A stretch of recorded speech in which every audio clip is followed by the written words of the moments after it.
one of the things we might talk about is how I tried to write for Wisecrack and how that went down. And as an Orthodox Marxist, how you had to put me in my place sometimes, or how it didn't ultimately work out. Sure. But yeah. No, I told you I made time. I told you I would do that. Yeah. So I like to mention what we're going to talk about in the Parrot Room and make it sound really, juicy. The death of God is about the drying up of a horizon of meaning and of a whole form of human life. Where do we stand in the illusion it makes? What kind of space are we invited into? The material relations between people become social relations between things. When we look at toasters, corn, and TVs, we still, to a large extent, live in the interregnum between worlds, if you will, or between paradigms. Not many people in the history of the world have faced that. Zero Squared is the Zero Books podcast. Jared Bauer is the director and writer behind the YouTube channel Wisecrack. He was known for producing and hosting the series The Philosophy of Blank. That could be like the philosophy of, Keanu Reeves, or the philosophy of Rick and Morty, or the philosophy of Shia LaBeouf. Jared is no longer with Wisecrack, but has moved to Finland, and he's here today to talk to me about Hollywood, YouTube, and cancel culture. Jared, welcome to Zero Books. You reached out to me after reading Ben Burgis's book, Canceling Comedians While the World Burns. In fact, this interview we're doing will be released at the same time that you're interviewing, or when you release the interview with Ben Burgis, and that will be on your channel. So people who are watching this can go directly to your channel after and hear what you have to say to Ben. But what was it about Burgis's book that appealed to you enough that you wanted to talk to him after reading it? Well, I'm very grateful that he wrote it. And I think that it's a voice that has needed to be expressed for a very long time now. And cancel culture was something that I saw firsthand in Hollywood. I think the impotence of it is something that he writes about is very clear. I think that, his overall argument in the book is that it's just strategically bad for the left. And I think that's a thing that a lot of people have said, but it requires so much courage to say it. And even in the introduction of the book, he talks about how both you and him were very aware that there would be some pushback. And so really, after leaving Hollywood and realizing I no longer have this burden of needing to kind of walk the appropriate ideological line in order to be hireable in any writer's room or anything like that, I have been focusing more on just the general lack of courage that people have and the spiral of silence that is able to be maintained over years just because people don't want to compromise their career or the positions that they're in or their friendships or their family relationships. Mm-hmm. And so I'm really grateful that Ben stepped up to say some things that on one hand are very obvious, but unfortunately needed to be said. You're talking about cancel culture in Hollywood. And when I think about cancel culture as it emerges from the left, like from left activists and left theorists, and even from university professors that are working with left theory, it seems to me easy to understand how the urge to cancel would emerge, because you have a doctrine or a set of beliefs that you want to impose upon or use to guide a change in the world, and you want to stamp out like the evils that you see in the world, like racism and sexism and so on. And so if, as an activist, the urge or the temptation to use this strategy, which I think backfires, the canceling strategy, seems kind of obvious. But in Hollywood, I'm not quite sure why it would emerge as an ideology that everyone had to adhere to, whether you might call it woke culture or cancel culture. Because I don't think of Hollywood as primarily an activist space or a space with a political Well, it's mission. fake activism. Right. It's all limousine liberals and basically people wearing activism like it's a fashion statement, but it's very hollow. It's all bullshit. As a matter of fact, I really think that Hollywood's adoption of woke hiring practices and woke ideologies, whether it be Star Wars, I think is really just an extension of a just corporate culture of being extremely careful about litigation. I mean, really, I think that these companies are just overly cautious about basically like lawsuits, and that has kind of trickled down to being overly cautious about culture.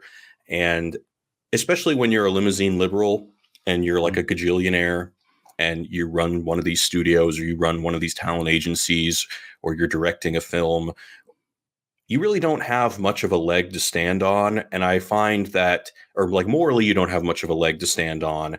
And I find that very often, the classic like race is a scapegoat for class, they will kind of adopt these woke principles and put them throughout their organization as a way to distract from the fact that like the very class division between them who are outrageously wealthy and the people working for them is the real problem. And as far as, and I agree with you on the understandable notion that if you want to make change in the world, you want to defeat racism, you want to defeat homophobia, etc., that deplatforming people that you think are spreading these ideas is also understandable. And in this notion, although we're filming this asynchronously, so I haven't talked to Ben yet, but I feel like I might even be a little bit more sympathetic to Ben in that I do think that comedians especially, but also books, movies, prestige television, do have a pretty profound effect on the world. And I think that we're in a state where people don't really know what to do with that. Because if art is kind of socially engineering the world anyway, then why shouldn't we think of ourselves as social engineers instead of artists? And my philosophy on that is that you just can't do that because it will never work.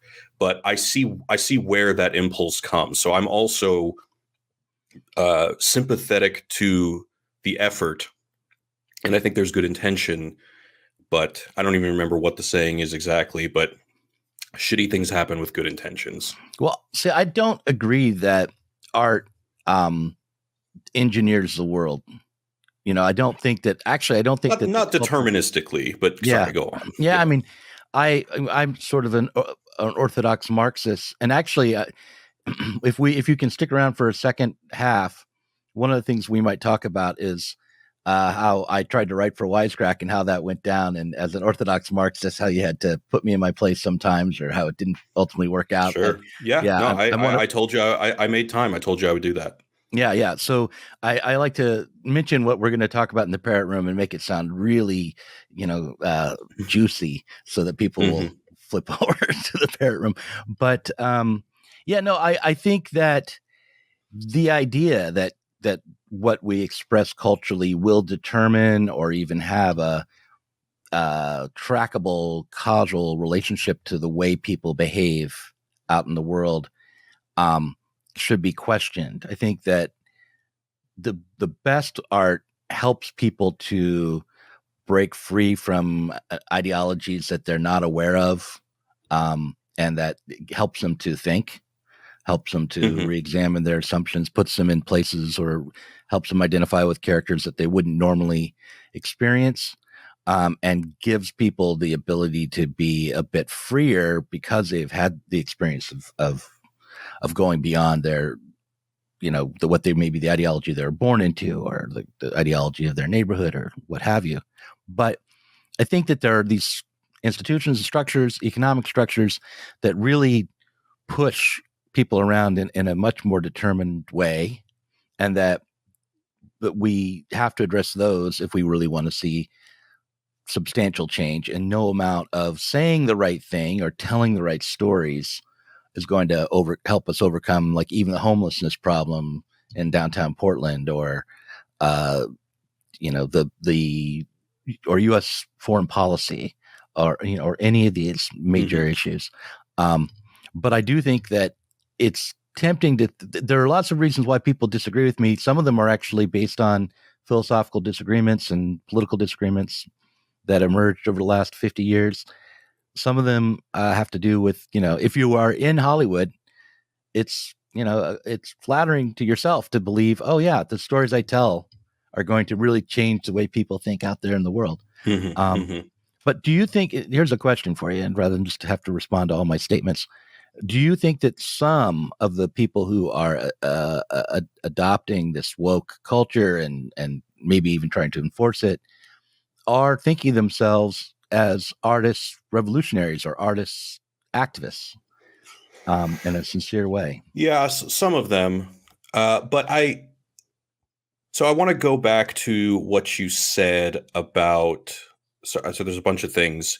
So first of all, in terms of art changing the world, I think really the things that I would point to are really more about art really affecting, and specifically comedy, really more affecting social relations, especially race relations. So for example, I mean, and it's very hard to measure, but I really do think that Richard Pryor made a significant impact in kind of chipping away at the divide between Black and white America, because he allowed white people to kind of laugh at themselves, at the way that they see themselves and the way that they see themselves in contrast to Black Americans.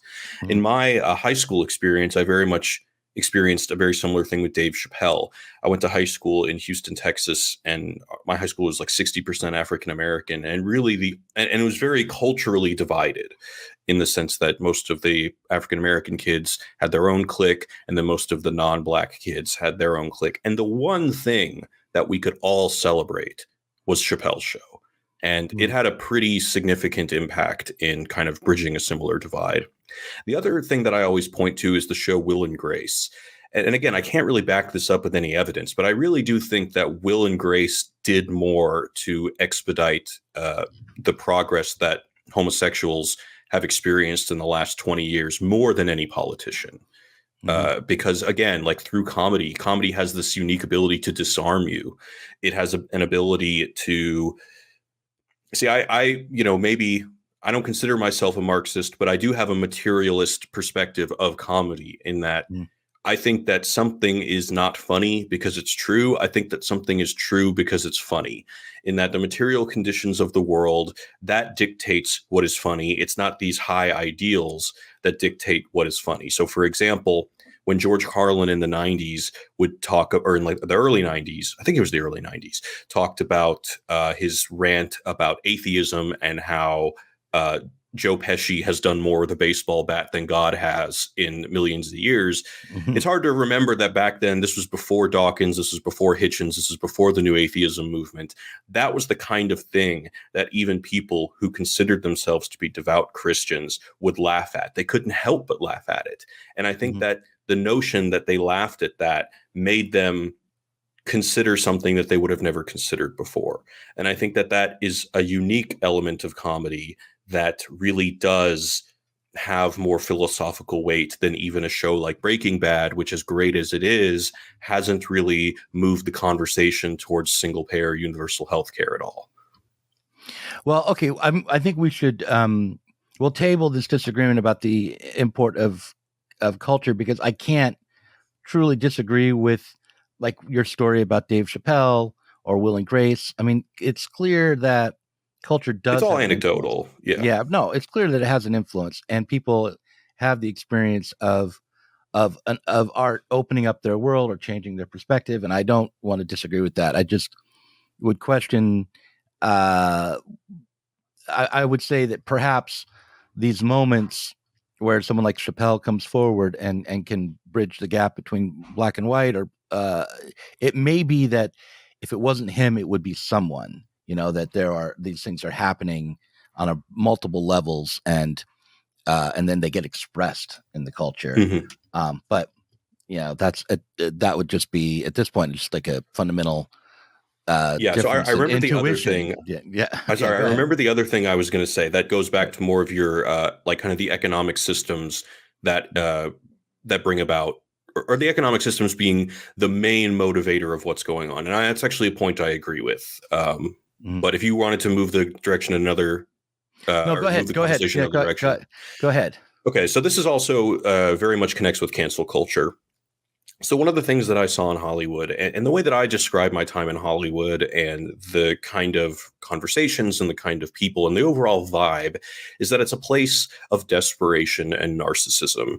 And the reason for that is that you've got all these people from all these towns in America. It's either the top hottest 1% or the top most talented 1% all move there. And their whole identity is based on the notion that they're going to move to Hollywood and they're going to make it. And when you have people that their success is so heavily tied to their identity and their sense of self and their sense of self-worth, and so tied up in how their community views them back home, you find a lot of people who are willing to do anything to succeed. And where this goes into the economic system is that these people have all their eggs in one basket. I mean, I was one of them, in the sense that there's no safety net. There's no social safety net. These people, most of them, sadly, are in a lot of college debt for studying entertainment. So, man, I better make it in this industry, or else I'm going to have to go back to school and get in more debt just to find another career. So I'm very sympathetic towards, and so anyway, like, it creates this pathology that I'm also very sympathetic to, in which people will often, and I think even in Ben's book, he talks about the vampire's castle, which is the Mark Fisher thing.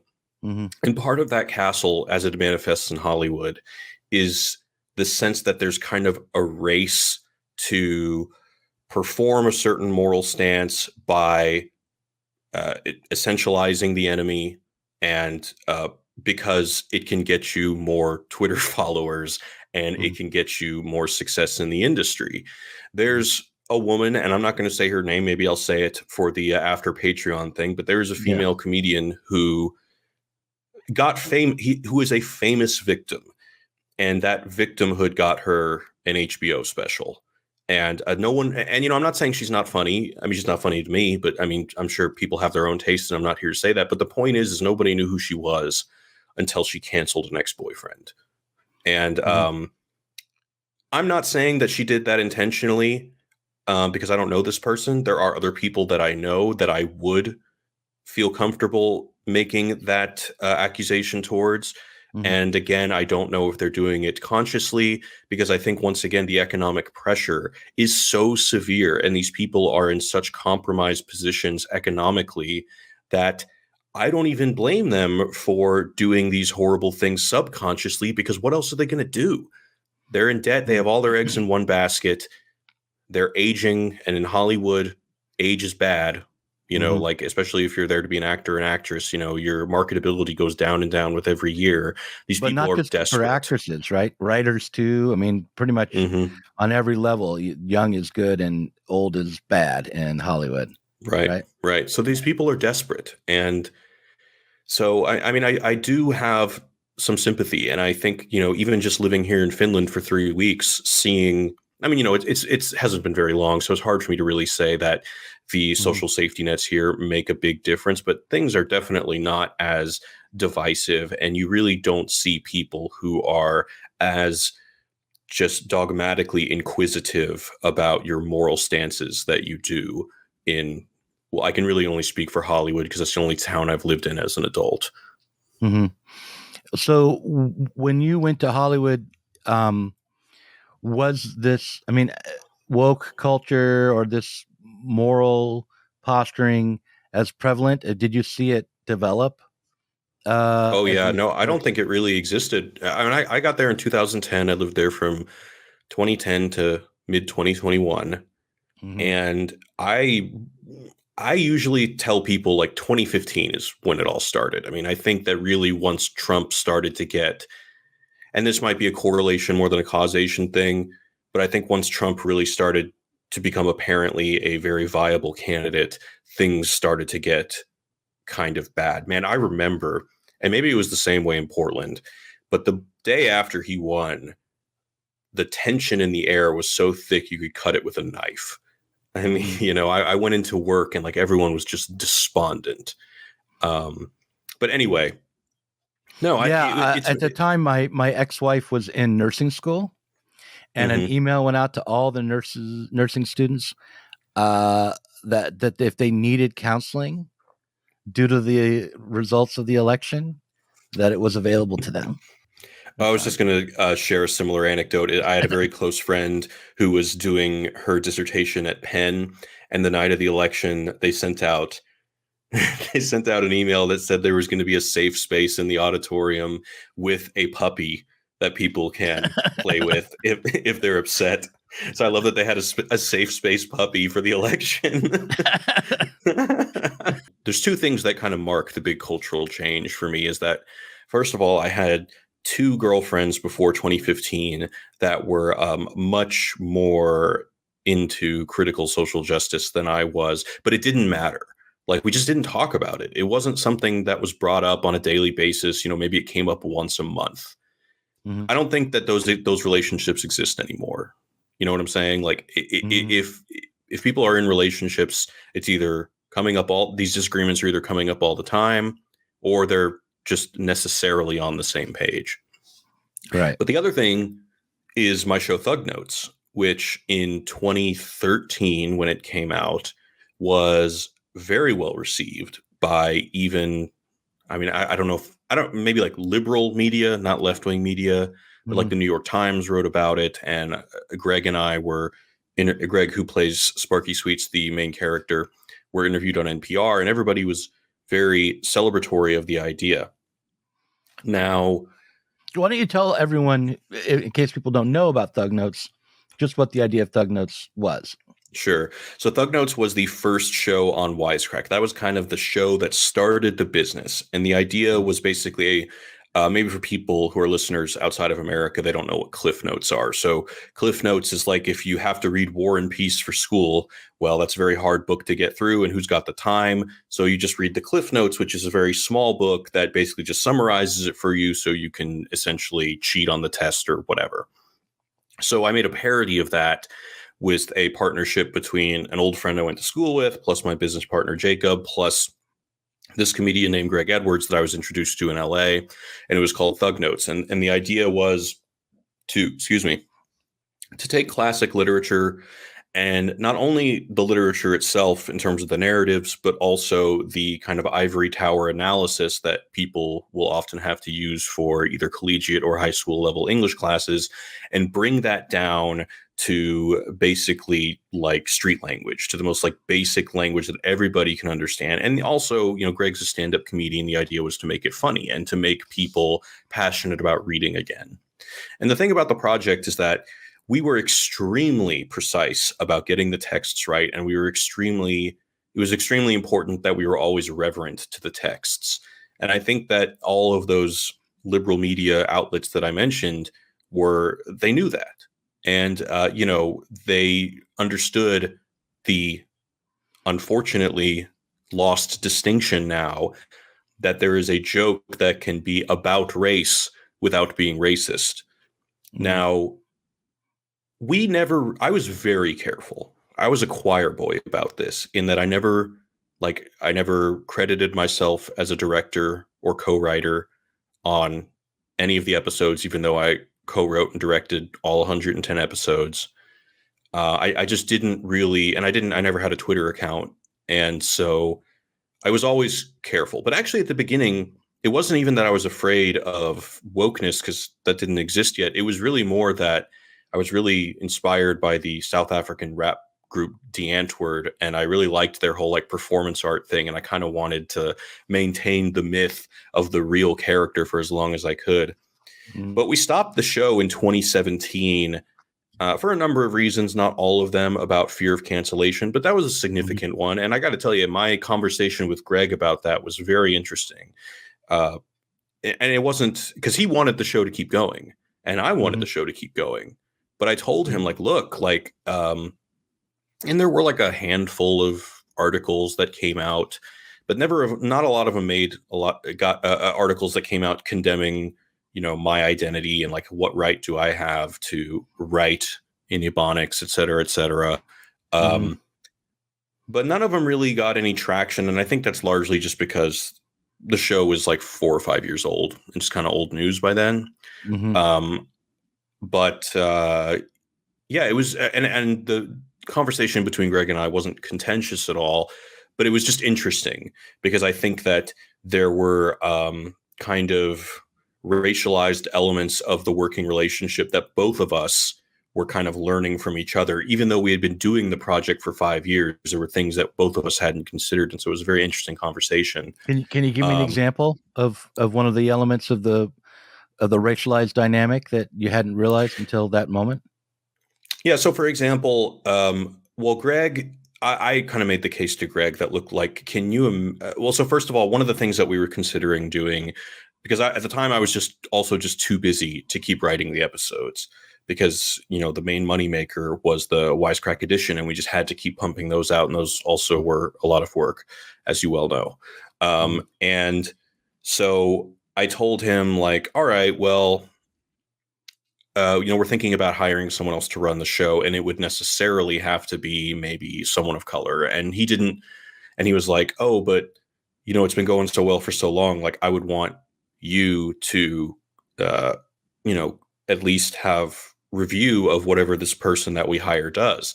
And I said to him, like, yeah, but can you imagine me rewriting Ebonics that a Black person wrote? You know, like, can you imagine like the strange social dynamic that would be for me to stick my hand in and say, yeah, I kind of want to change this Ebonics term to that Ebonics term.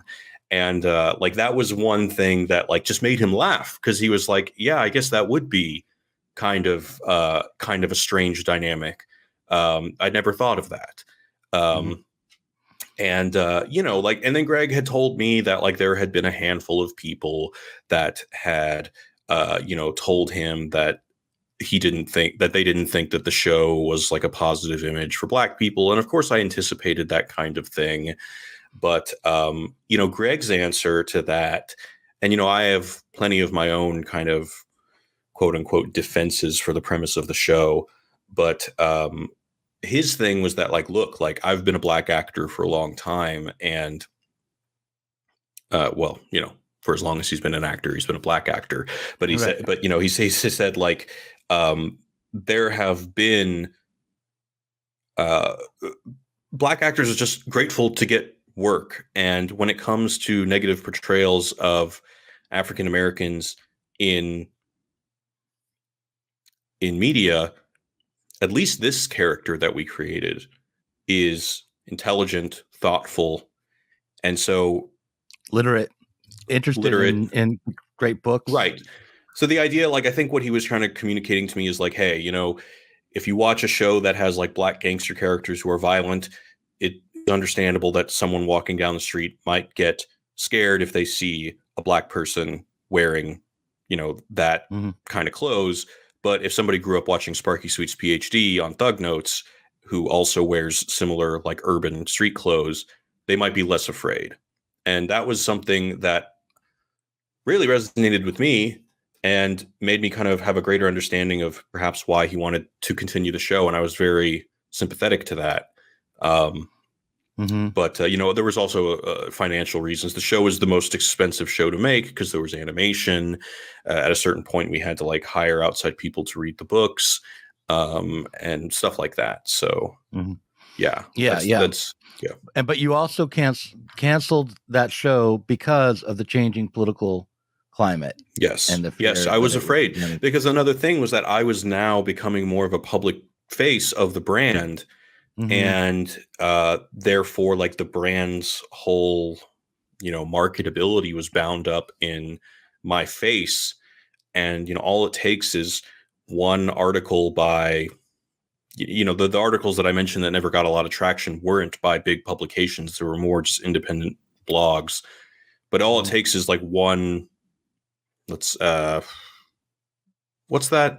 Whatever. Just like one blog that has a lot of viewership to cast doubt on my integrity as a person for sponsors to back out. Yeah. And for the whole thing to go south on you.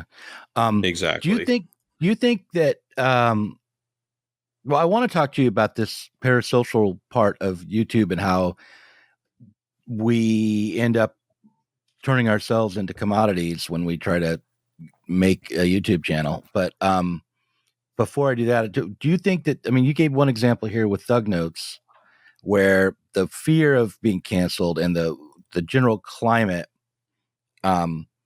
ended a project that was probably very much worthwhile. Um, I mean, I think it was worthwhile. And do you think that overall that woke culture is detrimental to filmmaking? Do you think that this is maybe an odd question, but do you think that the fact that the Marvel universe is like the only way that Hollywood seems to be able to make money these days, or like, that the level of filmmaking tends to be more juvenile now, might have something to do with woke culture, that it's easier to make films Yeah, that maybe are like simplistic? maybe it Go has ahead. like less than 5%, but most of it is Right. economic. Most of it is the Right. fact that it's extremely expensive to make a movie. And it's easy to forget that Hollywood is one of the last real union towns there is.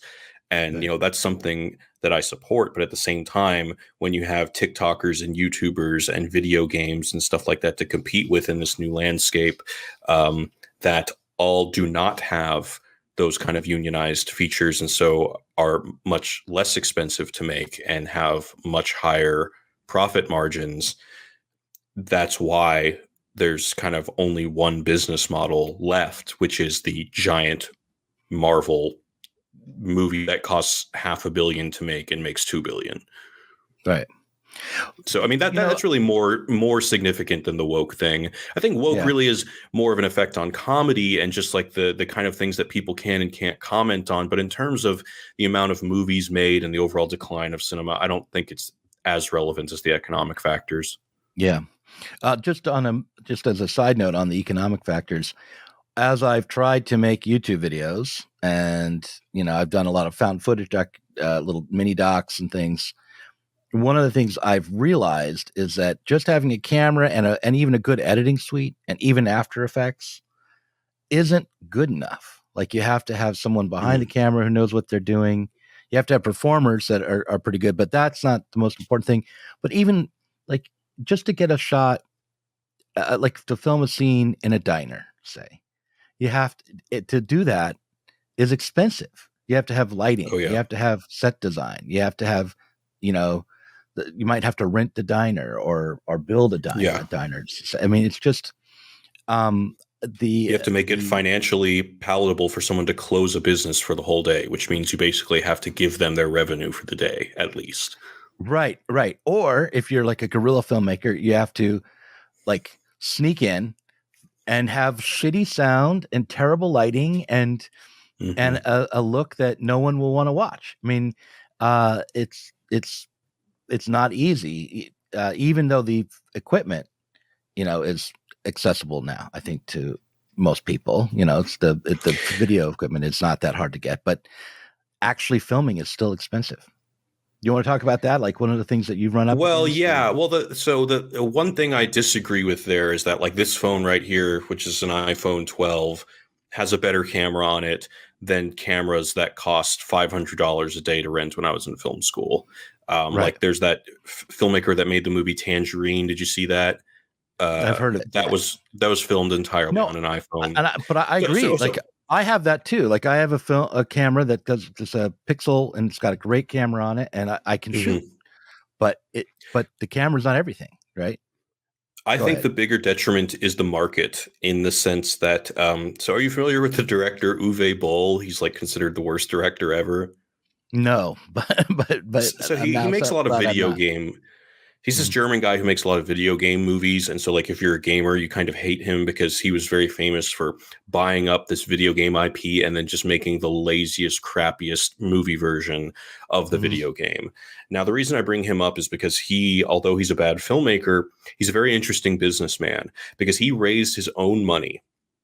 And so when he stepped on set as a director, nobody could tell him what to do, which is an interesting thing. But there's a documentary about him, and he talks about the fall of the independent film market.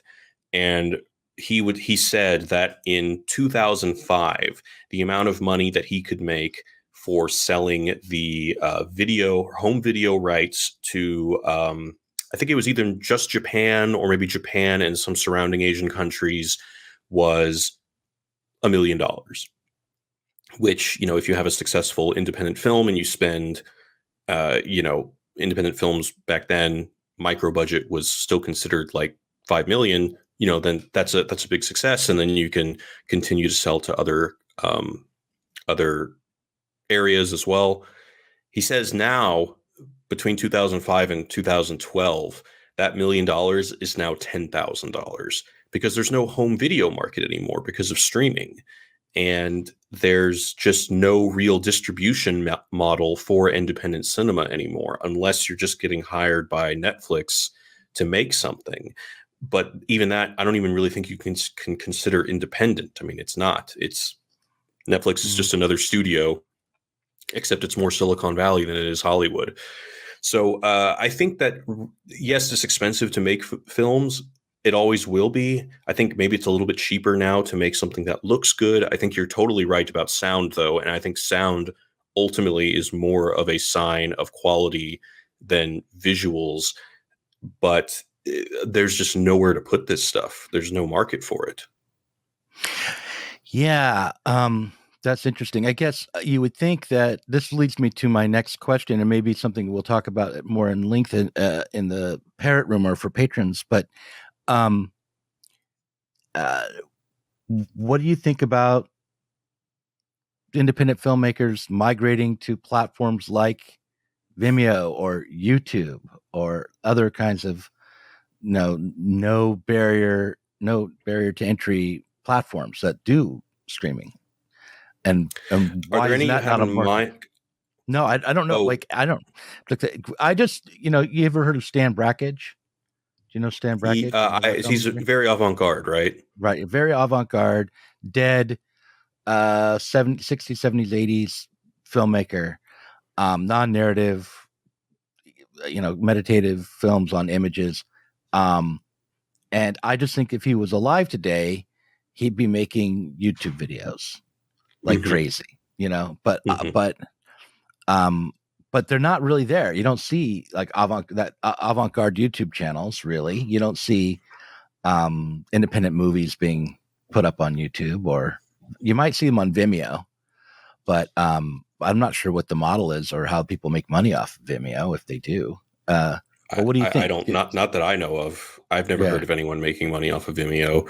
I've never really experimented off of Vimeo. Honestly, I've always thought of Vimeo as just a more pretentious link to give somebody than YouTube. But yeah, so, and I just think that many people who do have voices on YouTube, maybe in a parallel timeline where they were born like 15 years earlier, might have expressed that through independent film. But now YouTube and the platform, which is something I understood, unfortunately, way too late, was that, the platform really is about those parasocial relationships. So there are a handful of success stories about that Brooklyn show with the two girls, it's escaping me. You know what I'm talking about? The two girls who I'm live terrible. in New York. Okay. I'm terrible at this kind of stuff. So Broad City. Yeah, okay. You know Broad City is? Okay. I think that started off as a YouTube show. And there are those success stories of people that start off in digital and then make it to Hollywood. But in general, I think that it's just a lot of work and not a lot of return to do narrative stuff on YouTube, because that's not what the platform is. It's about relationships. It's the digital friends industry. It is a social media platform. Right. It's not a streaming service platform. It's platform. Yeah, it's not a digital cinema. Right. Having said that, there, YouTube is so big. It's so much bigger than television right now, just in terms of the amount of money it brings in, the amount of content that's out there, that there's exceptions to every rule. Right. No, I know. I do feel like, on the one hand, the independent market is gone, but on the other hand, the number of independent video creators is just you can't even. I don't know the number. It's got to be millions and millions, Yeah. So it's a weird moment. So let me go back to Wisecrack. Oh, sure. I actually had a question. I had a question for Sure. you though, because I know that you're a sci-fi writer. Was like, did you ever consider taking your sci-fi works and trying to adapt them to a screenplay for some kind of like a Hollywood adaptation? Yeah, the last one behind me, Batch Batch Revolution, I sort of put out feelers and had an idea and started to write. I wrote a short uh, to kind of and had a guy who was going to work on it with me, and it sort of fell apart. And it's unfortunate. And the work with Zero got to be more and more intense, so I didn't get it off. Let me go on to the last thing. Like, why did you end up leaving Wisecrack, and how much of that had to do with the limitations of YouTube? So it was very stressful.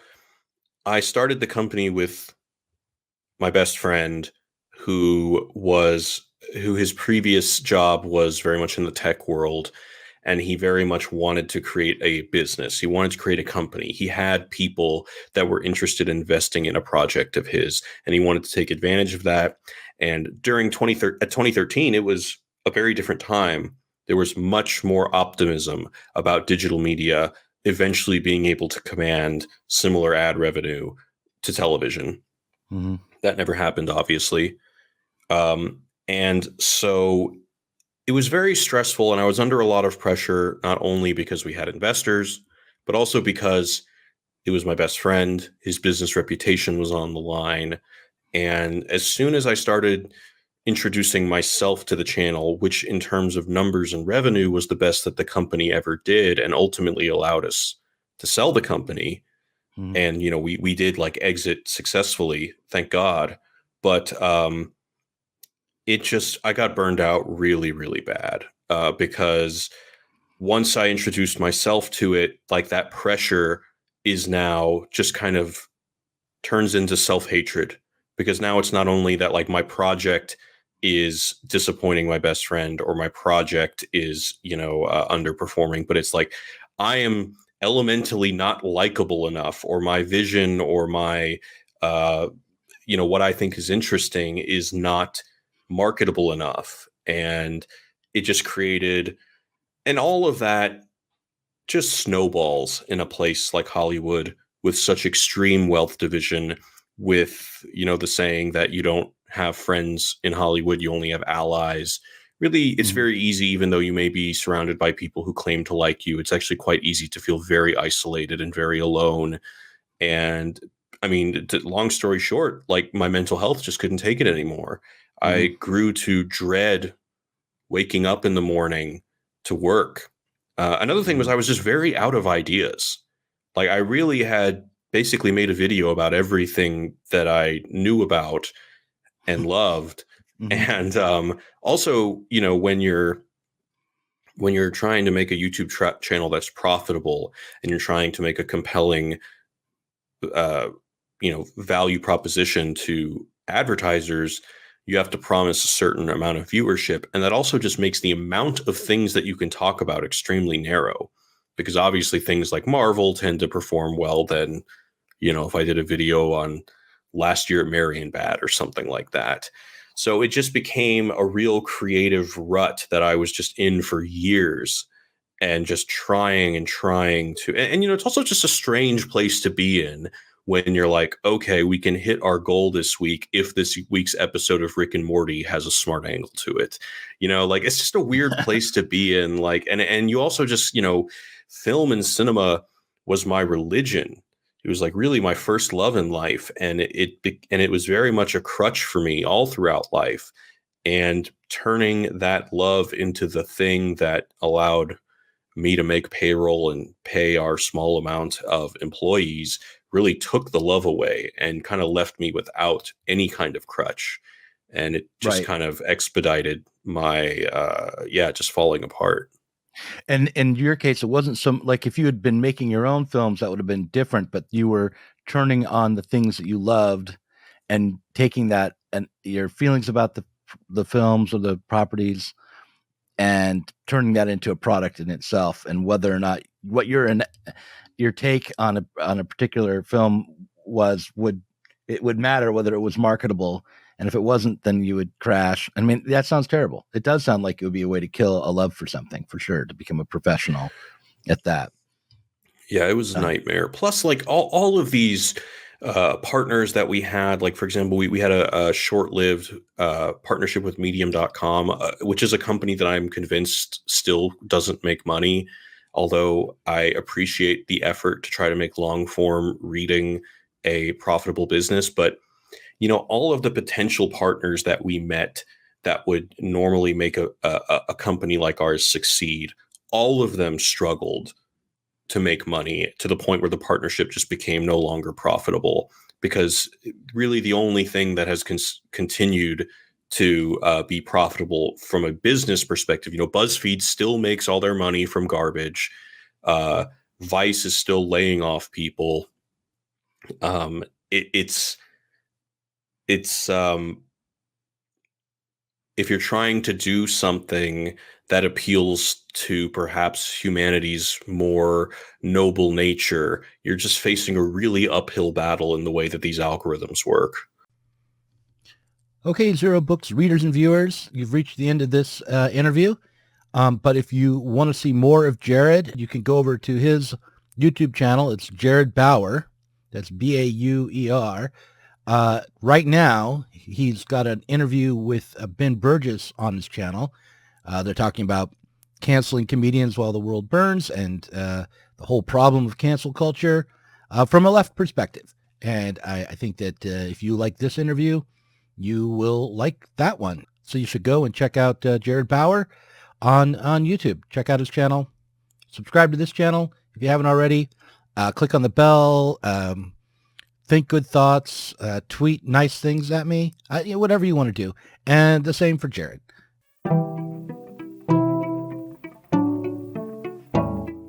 Thanks for watching this Zero Books video. If you enjoyed it, subscribe to this channel and click on the notifications bell so that you'll be alerted whenever we release a new video. You should also consider supporting us on Patreon.